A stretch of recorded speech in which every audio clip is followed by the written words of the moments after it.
There were algorithms in the way he loved me.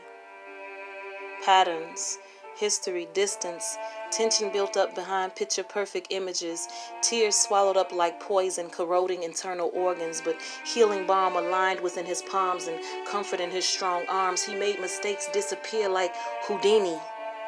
Black men got magic, and not just in their dictatorship, but stardust and how they adjust their understanding, cleaning rust and removing dust from the toxicity of their lineage. Healing with him felt like barbed wire aspiring to punch nerve endings. He struck nerves and cut deep. I said, he struck nerves and cut deep. Healing with him felt like barbed wire aspiring to punch nerve endings.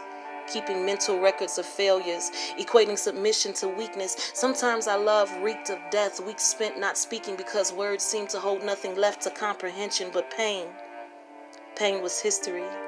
Fear of abandonment resurfaced, plagued my memory. No one can ever hurt you as much as parents leaving. See, I called my nigga daddy.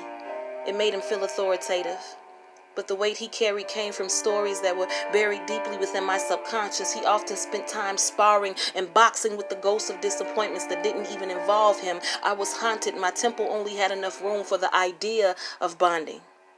But becoming one flesh is a reality that requires work. I searched for reasons to enjoy being lazy, didn't want to deal with issues in real time, became content with being called crazy instead of unearthing psychological trauma. He triggered me. Experiencing love is triggering, especially when survival usually means hating every part of you that makes you vulnerable. Don't make me vulnerable.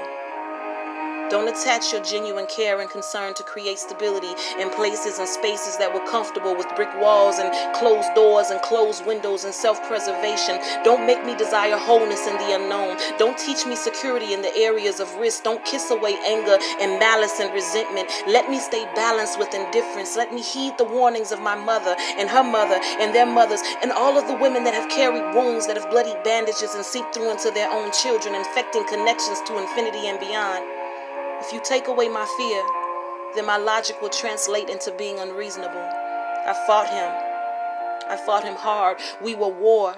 Victory kept a scoreboard. I felt safe not being diplomatic. He became conditioned to becoming my enemy, but he still treaded in the territory of my heart like a champion. It was madness and insanity, clashing beneath sheets of steel and sinking teeth into soft, supple flesh, drawing out poison, giving new breath to old doctrines, shoving patience into small margins, made psalms and proverbs into fairy tales and revelations. Well, revelations felt like moments spent missing each other.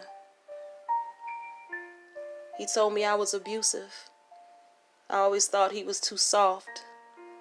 I waited for ways to escape the padded room. He left doors open. I created chaos out of peace. He smoothed rough edges and still pledged his love to me whether or not I chose to love myself. See, my participation with how he felt for me was unnecessary.